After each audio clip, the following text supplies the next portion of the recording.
नमस्कार, ये समय है प्रश्न पूछने का, जवाब मांगने का, हिसाब मांगने का, दिशा तय करने का। पूछिए तीखे प्रश्न, क्योंकि ये है प्रश्नकाल। 12 राज्यों की 117 सीटों पर हुआ मतदान। बहुत सी उम्मीदों के साथ लाखों नौजवानों ने भी डाला वोट, कहीं ज्यादा कहीं कम, लेकिन बेहतर भविष्य के सपने सभी संजोए हुए हैं। वोटिंग के 6 अहम चरण बीतने के बाद कुल 349 सीटों पर वोट डाले जाने के बाद अब फिर सवाल सियासी पार्टियों से है। मुद्दों से भटक चुके चुनाव में सिर्फ बयानबाजी ही कब तक चलेगी? नौजवान को रोजगार मिले, नौजवान को शिक्षा मिले, नौजवान के लिए स्किल डेवलपमेंट का काम हो, उस पर हम जितना बल देंगे उतना ही हमारे नौजवानों को झारखंड छोड़ करके अड़ोस पड़ोस के राज्य में रोजी रोटी कमाने के लिए जाना नहीं पड़ेगा। 15 करोड़ लोगों को गरीबी रेखा से निकाला छोटा काम नहीं है। पहली बार इतिहास में हुआ है। लोगों को अधिकार दिया है जो पहले सोचा भी नहीं जा सकता था। भोजन का अधिकार पूरे हिंदुस्तान का, रोजगार का अधिकार पूरे हिंदुस्तान का। हमारे नेताओं के पास क्या कुछ पुख्ता योजना है? हमारे नेताओं का विजन क्या है भी या नहीं? देखिए प्रश्नकाल।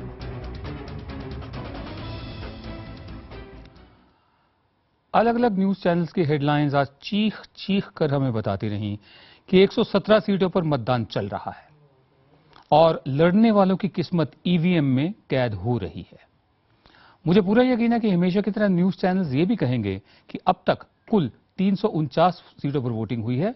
किसकी होगी ताजपोशी, ये तो आने वाला वक्त ही बताएगा। सवाल यह है कि ईवीएम में किस्मत किसकी कैद हो रही है? चुनाव लड़ने वालों की या हमारी, जो अगले 5 साल तक चाहते हुए भी सरकार में कोई तब्दीली नहीं ला पाएंगे? दूसरी बात, लोकतंत्र में ताजपोशी का मतलब क्या होता है? क्या हम कोई राजा चुन रहे हैं या नवाब चुन रहे हैं?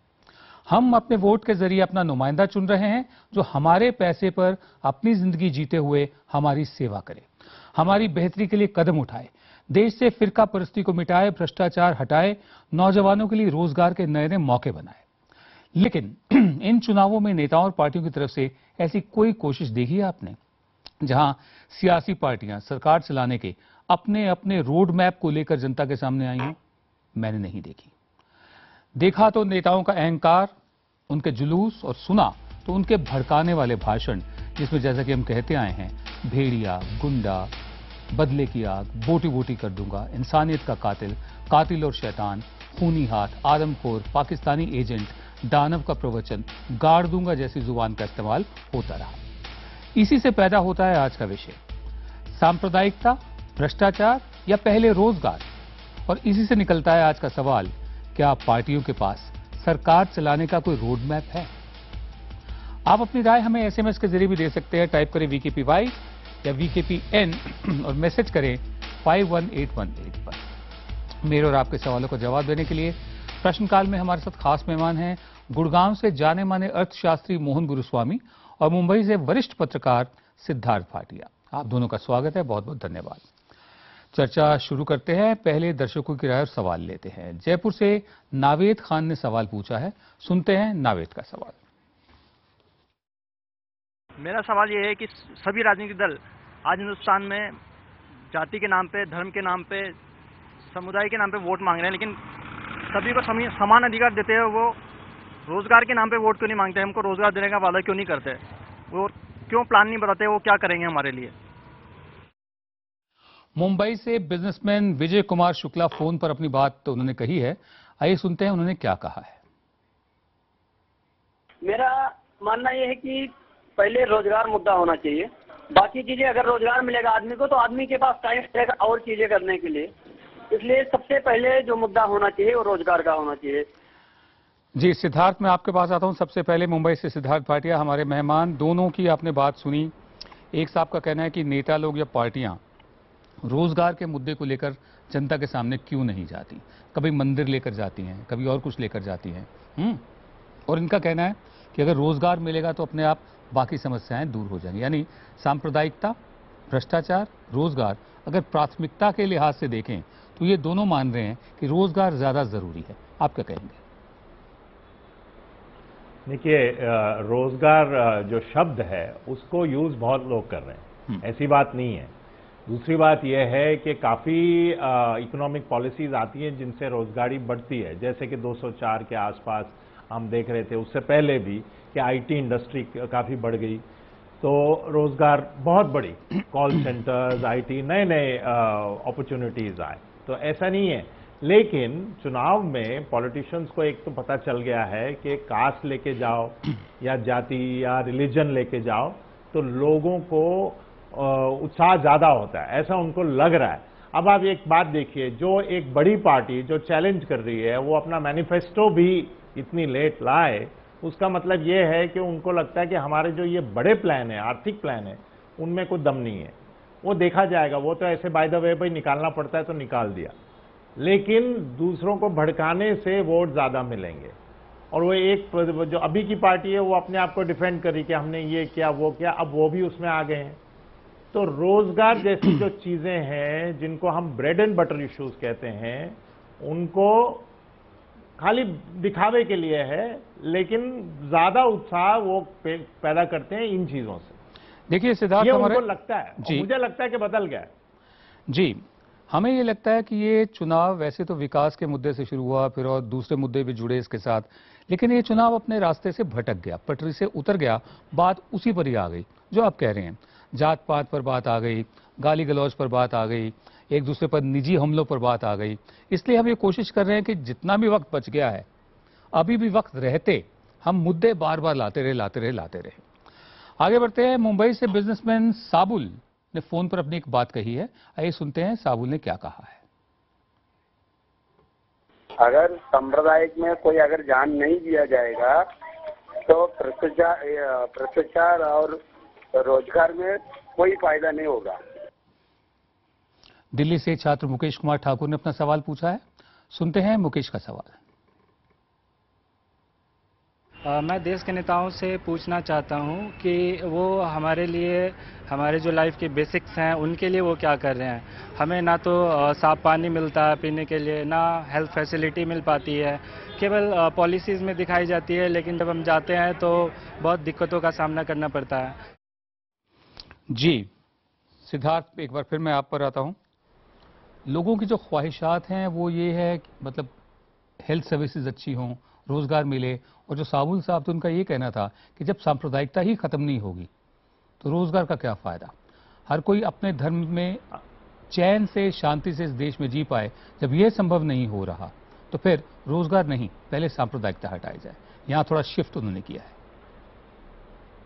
हाँ, नहीं देखिए, हर चीज एक दूसरे के साथ लिंक्ड है। अब पॉलिटिकल पार्टी किस चीज को ज्यादा अहमियत देती है वो देखना है।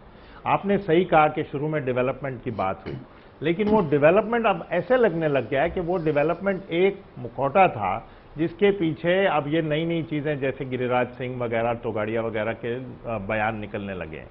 कांग्रेस ने अपनी तरफ से बोलना शुरू किया, अटैक करना शुरू किया। अब दोनों पार्टीज ये कह रही हैं, मुझे तो थोड़ा मजाक ही लगता है कि भाई पर्सनल अटैक मत करो। भाई पर्सनल अटैक नहीं करो, उसके अलावा आप क्या कह रहे हैं? उसके अलावा आज तक किसी पार्टी ने जाके ऐसी कोई मीटिंग नहीं की जिसने कहा हम ये करेंगे वो करेंगे वो करेंगे स्पेसिफिकली। ये एक चीज है कहना कि भाई हम स्किल्ड वर्कर्स को के लिए प्लान बनाएंगे, लेकिन स्पेसिफिकली क्या करेंगे? तो ये मतलब ये एक जो चीजें आपको याद होगा विनोद जी, जो हम लोग सुनते आ रहे हैं 70 से 1970 से अब तक वो चीजें, हालांकि 1970s में गरीबी हटाओ का एक स्लोगन था, अब हम पिछड़े होते जा रहे हैं। मैं एक बात जानना चाहता हूं, क्या आपको कभी ऐसा लगा सिद्धार्थ कि हमारे यहाँ परिवर्तन आए हैं या आते हैं वो बावजूद सरकारों के आए हैं, क्योंकि अंतर्राष्ट्रीय हालात ऐसे हो गए, जो माहौल कुछ ऐसा बन गया कि हमारे सामने और कोई चारा ही नहीं रहा सिवाय इसके कि हम भी अपनी मार्केट्स को खोलें, बाहर का पैसा यहाँ पर आए, और समाजवाद का जो पुराना एक पिटा हुआ नारा जो सिर्फ एक शब्द बन के रह गया, उसको अलग करके वो हिपोक्रेसी दूर करें। और ये अंतर्राष्ट्रीय हालात की वजह से हुआ, बावजूद सरकारों के। नहीं, 1991 की बात आप कहेंगे तो मैं ये थोड़ा मानूंगा, क्योंकि हमारी उस वक्त स्थिति काफ़ी खराब थी, सोना बाहर मॉर्गेज हो गया था, तो हमें करना ही पड़ा, और इंटरनेशनल हालात भी बदल गए, कोल्ड वॉर खत्म हो गया था। उसके बाद मुझे लगता है कि गवर्नमेंट ऑफ इंडिया ने, अलग अलग गवर्नमेंट ने कई चीजें स्टेप्स ली हैं। ऐसी बात नहीं, इतना भी सिनिकल नहीं होना चाहिए कि हमने कुछ नहीं किया। लेकिन जो मूल हमारे वो हैं, क्या कहते हैं, हमारी आइडियोलॉजी इस कंट्री की बन गई ऑलमोस्ट डीएनए में पॉलिटिकल पार्टीज की, कि भाई ये जातिवाद तो चलने वाली है। हर पेपर में आप पढ़ो तो देखते हैं कि कुर्मी यहां वोट करेंगे, ये यहां वोट करेंगे, जातव वहां वोट करेंगे। यही चीजें 60 साल से हम सुनते आ रहे हैं जी। तो ये तो थोड़ा अजीब और खराब लगता है कि ये आजकल के जो यंग लोग हैं इनको ये क्या समझ आता होगा। जी, मुझे याद आ रहा है कि जब रथ यात्रा तो खैर बाद में हुई थी, रथ यात्रा की ही बात थी, हाँ, मंदिर बनाने की बात हो रही थी। मेरा ख्याल है मंडल कमीशन लागू हुआ था 1989-1990 में। तो उस वक्त जब मंदिर बनाने की बात हो रही थी तो जनाब वीपी सिंह साहब का ये कहना था कि ये लोग हिंदू के नाम पर सबको जोड़ना चाहते हैं, हम गांव-गांव में दरार डाल देंगे जाति के नाम पर। एक इस तरह की सिनिकल पॉलिटिक्स भी हुई है हमारे देश में। हम आगे बढ़ेंगे। जम्मू से छात्र तुषार सिंह ने सवाल पूछा है, सुनते हैं तुषार का सवाल। देश में लाखों युवा बेरोजगार हैं, क्या कोई पार्टी इसके लिए कोई योजना लाई है? सिद्धार्थ, वही बात है कि योजना लाई है, बड़ा स्पेसिफिक पिन पॉइंटेड सवाल है कि क्या कोई योजना लाई है। हमारा भी सवाल यही है कि कोई रोड मैप है क्या? वायदे, भाषणबाजी, लफ्फाजी, नारे ये अपनी जगह हैं, कोई specific road map, specific plan आपने आज तक देखा है? अगर नहीं देखा है तो इसकी वजह क्या है? देखिए, ऐसा है कि जब वो 1991 के बाद जब हम लोग ने कहा कि भाई प्राइवेट सेक्टर के लिए खोल दो, तो गवर्नमेंट पीछे हट गई। आपने देखा है ट्रेड यूनियनिज्म भी खत्म हो गई है। तो एक टाइम पे एम्प्लॉयमेंट एक्सचेंज काफी एक्टिव होते थे, वो भी खत्म हो गए। तो अभी प्राइवेट सेक्टर में आप जाइए, वहां नौकरी मिली तो मिली, ट्रिकल डाउन थियरी की बात होती है।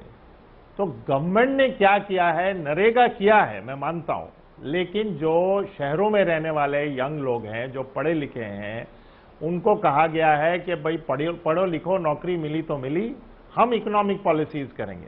तो गवर्नमेंट जो है वो पीछे हट गई है। ये और अब कह रहे हैं कि गवर्नमेंट को और पीछे हटना चाहिए, क्योंकि आज की जो बात चल रही है, क्या चल रही है कि ग्रोथ आएगी, कि गवर्नमेंट निकल जाए।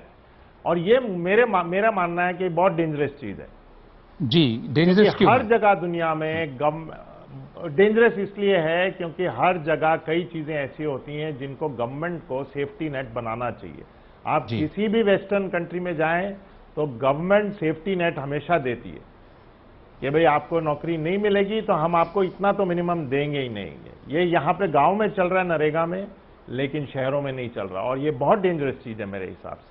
नहीं, इसी का ढिंढोरा तो कांग्रेस भी पीटती है कि फूड सिक्योरिटी नेट जो है उसका जिक्र बार बार करती है वो। नहीं, फूड सिक्योरिटी देखिए अभी तो बहुत नया है, तो अभी देखा नहीं हमने उसका इफेक्ट। मेरे हिसाब से नरेगा का इफेक्ट हमने देखा है और ज्यादातर अच्छा ही हुआ है। फूड सिक्योरिटी से भी लोगों को, भाई एक जमाना था कि मिडिल क्लास लोग भी राशन जाके लेते थे ना, आपको याद है? बिल्कुल, हमें भी तो सब्सिडाइज खाना मिलता था जी। और तो फूड सिक्योरिटी के अगेंस्ट जो बैकलैश आया है, खासकर एक पर्टिकुलर टाइप के इकोनॉमिस्ट का, और ऐसा लगने लगा कि भाई अभी हम रिच हो गए, अभी तुमको कुछ ना मिले। देखिए, ये भी नहीं होना चाहिए कि हम लोगों को लगे कि भाई गरीबों के लिए कुछ अगर हो रहा है तो ये खराब ही हो रहा है, तो वेस्ट ऑफ मनी है। ये बात हमें हटनी चाहिए इस चीज से। अब मैं ये प्रोपेगेंडा नहीं कर रहा, मेरा कहने का मतलब ये है कि इन चीजों पे फर्क पड़ता है जी कंट्री को। हम और आगे इस चीजों के बारे में भी पॉलिटिकल पार्टीज बात नहीं कर रहे। जी, हम आगे बढ़ते हैं। सोशल नेटवर्किंग साइट फेसबुक पर जसविंदर ने लिखा है कि अगर पार्टियों के पास देश चलाने का कोई रोड मैप होता तो उनका घोषणा पत्र वोटिंग के बीच में ना आता, बहुत पहले ही आ गया होता, जनता को समझा दिया गया होता। सिद्धार्थ, बहुत वाजिब बात कही इन लोगों ने। ये बीच में आपने भी जिक्र किया था थोड़ी देर पहले कि वोटिंग के बीच में, चुनाव के बीच में घोषणा पत्र लाना, इसका मतलब क्या है? भाई आप एक बात सोचिए, मैं एक छोटा सा उदाहरण देता हूं। आप कहीं पे नौकरी के लिए अप्लाई कर रहे हैं, नौकरी बोलते हैं मुझे नौकरी देता हूं, मैं सीवी आपको भेजता रहूंगा। यही बात हो गई ना कि भाई मेरे में क्या खासियत है, मैं उनसे अलग कैसा हूं, मैं आपके लिए क्या करूंगा। तो ये मेरी तरफ से बहुत ही अनडेमोक्रेटिक काम हुआ है कि निकल नहीं सके। अब सुनने में आया कि उनमें झगड़े चल रहे थे कि मंदिर डालें या नहीं डालें। तो अगर ये अभी बातें अभी भी चल रही हैं, मंदिर डालना नहीं डालना, तो ये बड़ी मतलब ये पॉलिटिकल पार्टीज ने कह दिया है कि हम मैनिफेस्टो को नहीं मानते। यही बात आम आदमी पार्टी पर भी लागू होती है। उनका भी मैनिफेस्टो बहुत देर में आया था। हम आगे बढ़ते हैं। ट्विटर पर मिलिंद ने लिखा है कि महंगाई घटाने और रोजगार बढ़ाने के दावे हर कोई कर रहा है, लेकिन इसे किया कैसे जाएगा ये कोई नहीं बता रहा। सिद्धार्थ, आपने गौर किया होगा कि अब जैसे एक ट्रेंड बनता जा रहा है कि लोग स्पेसिफिकली जानना चाहते हैं। दावा तो कर दिया आपने कि हम रोजगार बढ़ाएंगे, हम गरीबी हटाएंगे, हम भ्रष्टाचार मिटाएंगे, कैसे करेंगे, ये मांग अब बढ़ती जा रही है। ये किस चीज का संकेत है? देखिए, बीजेपी का तो साफ कहना है कि भाई हम ग्रोथ को बढ़ाएंगे और नौकरियां अपने आप आ जाएंगी। ये तो साफ उनका कहना है, ये हमेशा उनकी पॉलिसी रही है, तो इसमें कोई नई चीज नहीं। तो ग्रोथ कैसे बढ़ाएंगे? कांग्रेस ग्रोथ कैसे बढ़ाएंगे? भाई अभी तक जो देखा है तो उनका एक ही है कि भाई इंडस्ट्री आएगी और उससे ग्रोथ आएगी। अब कई लोग कहते हैं कि भाई इंडस्ट्री कैसे आएगी, कि भाई लोगों को लैंड दे दिया, लोगों को सब्सिडाइज टैक्सेस दे दिए तो इंडस्ट्री आएगी, यहाँ पे एक फैक्ट्री बन जाएगी और 3000 लोगों को नौकरी मिलेगी। बीजेपी का तो ये कहना है, ये तो उनका साफ मतलब मैनिफेस्टो है कि ग्रोथ आएगी, इन तरीकों से आएगी, नौकरियां उन से आएंगी, उन चीजों से आएंगी। लेकिन कांग्रेस जो कि एक जमाने में सोशलिस्ट पार्टी होती थी, जो कहती थी कि भाई हम काफी स्कीम्स बनाएंगे, अब वो भी थोड़ा इन चीजों से थोड़ा हट गई है। जी, हम आगे मैंने जैसे कहा कि भाई ये नहीं कहिए, आप कहिए। नहीं, आप अपनी बात मुकम्मल करें। नहीं, मैं कह रहा था कि शहरों में जो अनएम्प्लॉयमेंट प्रॉब्लम है, जिसको अंडर एम्प्लॉयमेंट या हिडन एम्प्लॉयमेंट कहते हैं, हिडन अनएम्प्लॉयमेंट, उन चीजों के बारे में अभी तक कोई मुझे सॉलिड वो नहीं दिखा, कोई सोल्यूशन। जी, और ये भी हकीकत है कि जब माना जाता है कि हमारे यहाँ के जो लघु उद्योग और मझोले उद्योग है वो हमारी अर्थव्यवस्था को बहुत हद तक सस्टेन करते आए हैं, बावजूद इसके बड़े बड़े शार्क, बड़े बड़े उद्योगपति हजारों करोड़ रुपए के लोन लेकर, कर्ज लेकर बैठे हुए हैं, वापस नहीं कर रहे हैं। वहां से भी कुछ ज्यादा एम्प्लॉयमेंट जनरेट नहीं हो रही है। आगे बढ़ते हैं। ग्वालियर से नौकरी करने वाले अभिनव ने फोन पर अपना सवाल किया, वो अपनी बात कही उन्होंने। आइए सुनते हैं अभिनव ने क्या कहा है। मेरा इस प्रश्न के संबंध में मत है कि अगर रोजगार पहले होगा तो उससे विकास होगा आदमी का, और वो सांप्रदायिकता, भ्रष्टाचार जैसे मुद्दों से अपने आप को दूर कर पाएगा और इस समस्या से निराकरण पा पाएगा। सिद्धार्थ, क्या आप इनसे सहमत हैं कि अगर रोजगार पहले होगा तो उससे अपने आप ही सांप्रदायिकता और भ्रष्टाचार जैसी बातें खत्म हो जाएंगी? ये सही बात है, बिल्कुल सही बात है कि लोगों के वो आलसी माइंड होते हैं, तो फिर ऑब्वियसली ये सब चीजें आती हैं। लेकिन मैं एक बात बताऊं कि कई बार ऐसा भी होता है जब इकोनॉमी ग्रो होना शुरू हो जाती है तो लोग मतलब फिर दूसरी चीजों के बारे में सोचते हैं। जी। अब सांप्रदायिकता का जो जहर है हमारे कंट्री के अंदर आ गया है जी, उसको हटाने की बात कोई करता नहीं है। तो ये रोजगार पहले आए या बाद में आए, उस चीज को हटाना ही पड़ेगा। जी सिद्धार्थ, ये मुझे असल में अगले कई सालों में मुझे लग रहा है कि ये हम लोगों को लग रहा था विनोद जी कि ये चीजें 95-99 के बाद लोग भूल गए हैं, लेकिन 2002 हुआ और मुजफ्फरनगर हुआ, तो अभी तक हमारे सिस्टम से निकला नहीं है। बहुत शुक्रिया सिद्धार्थ भाटिया आपका। और हम दर्शकों से माफी मांगते हैं कि हमारा संपर्क नहीं बन पाया डॉक्टर मोहन गुरुस्वामी से। आने वाले कार्यक्रम में हम फिर उनको न्योता देंगे और हम इंश्योर करेंगे कि हमारा संपर्क उससे बने। प्रश्नकाल के लिए हमें रेड एफएम के श्रोताओं के सवाल और राय भी मिलती है। आज श्रोताओं ने क्या कहा, बता रहे रेडियो जॉकी पैंकी और आशीष। रेड एफएम लिस्टर श्वेता, जो कि कमला नगर में रहती हैं, कहती हैं कि मुझे नहीं लगता, क्योंकि अभी जितनी भी पार्टीज हैं अपने मैनिफेस्टोज रटाने में लगे हुए हैं, कैंपेन में लगे हुए हैं, और मेरे ख्याल से शायद ही उनको कुछ खबर होगी और उन्होंने सोचा होगा सरकार चलाने के इस रोड मैप के बारे में। बेसिकली पहले जीत जाए, उसके बाद बनाते रहेंगे, देख लेंगे। जीत जाए फिर बनाते रहेंगे, देखते रहेंगे। लोग भी आकर मानकर चलते हैं कि एक दफे सत्ता में किसी तरीके से आ जाएं सरकार चल ही जाएगी। अब बात आज के सवाल पर एसएमएस के जरिए मिली आपकी राय की। हमने सवाल किया था कि क्या पार्टियों के पास सरकार चलाने का कोई रोड मैप है। इस सवाल पर हमें 30% लोगों ने हाँ में जवाब भेजा है, जबकि 70% लोगों ने ना में जवाब भेजा है। यानी रोड मैप नहीं होता, महज लफ्फाजी होती है। मैं कुछ बातें आपके सामने लाना चाहता हूं। इलेक्शन कमीशन ने अब तक 300 करोड़ रुपए पकड़ा है। ये वो काला पैसा है जिसका इस्तेमाल चुनाव में होना था। ये वो पैसा है जो नजर में आ गया। कल्पना कीजिए, और कितने सैकड़ों करोड़ रुपए का काला पैसा होगा जिसका अब तक इस्तेमाल हो चुका होगा, जो नजर में नहीं आया। इलेक्शन कमीशन ने अब तक 1,33,000 लीटर शराब पकड़ी है। ये वो शराब है जिसका इस्तेमाल चुनाव में होना था। ये वो शराब है जो नजर में आ गई। कल्पना कीजिए, लाखों लीटर वो शराब जो पकड़ी नहीं गई और जिसका अब तक इस्तेमाल हो चुका है, वो नजर में नहीं आई। ये भी हमारे चुनावों की हकीकत है। बावजूद इसके क्या हम अबोध, अनजान, भोले भाले शिशु हैं जो ये सब जानते हुए भी सरकार चलाने के रोड मैप की मांग कर रहे हैं, रोजगार के नए मौकों की मांग कर रहे हैं? नहीं। ये मेरा 11वां आम चुनाव है जिसमें मैंने वोट दिया है। बड़े बड़े महापुरुष, बड़े बड़े मसीहा, बड़े बड़े लफ्फाज आए और अपनी नौटंकी दिखाकर चले गए, लेकिन बावजूद उनके इस देश में परिवर्तन अपनी रफ्तार से धीमे धीमे आता रहा।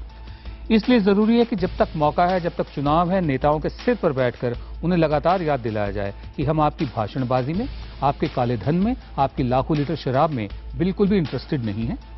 सरकार की प्राथमिकताएं क्या होंगी, उसका रोड मैप क्या होगा, ये बताइए।